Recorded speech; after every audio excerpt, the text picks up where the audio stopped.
All right, we are ready.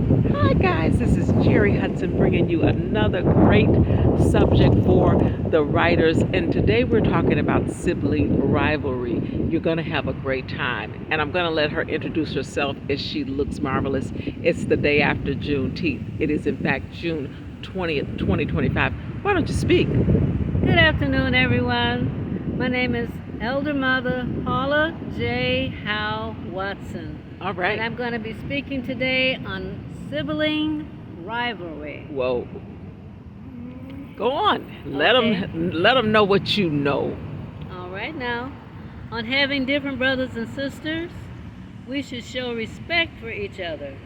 Know that none of your siblings is smarter than or better than the other.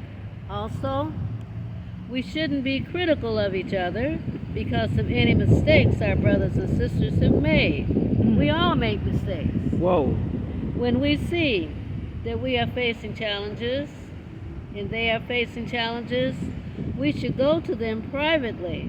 Ask if he or she would like to talk with you to see if you can be of help to them, rather than you're looking down on them when you see them involved in a situation, a problem that he or she is having. As Galatians 6 chapter 1st verse says, Brethren, if a man be overtaken in a fault, ye which are spiritual, restore such an one in the spirit of meekness, considering thyself, lest thou also be tempted. In other words, show love and concern to your sibling instead of criticizing him or her, because you never know what you may have to go through, and you may need your brother or sister to help and or encourage you. Wow. Read Luke 6 chapter 31st verse that says, And as ye would that men should do to you,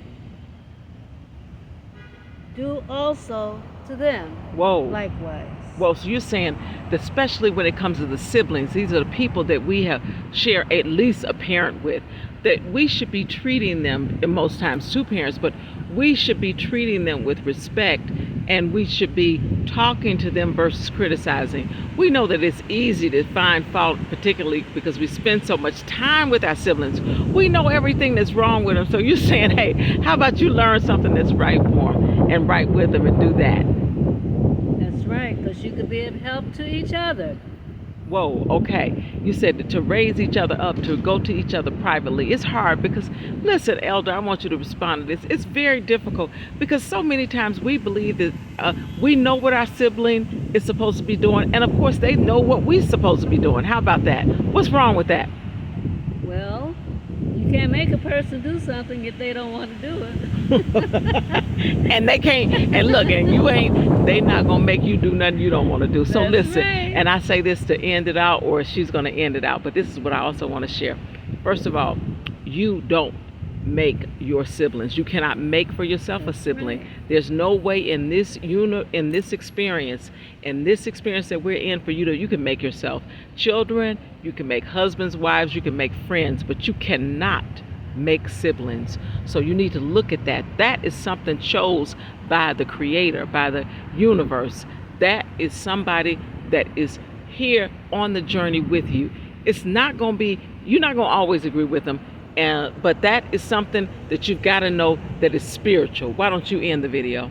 That's true. That's why it's so important to know that God has you in a family for a reason, so that you can learn and grow and love each other. Woo! You don't choose a family, you come in. That's and if right. you do, you chose them before you got here. Don't forget that. That's just Jerry Hudson. That's not Elder. So you are in that family. You can't change that. That's right. You're born into it. Thank you, Elder. You're welcome. All Praise right. God. All right.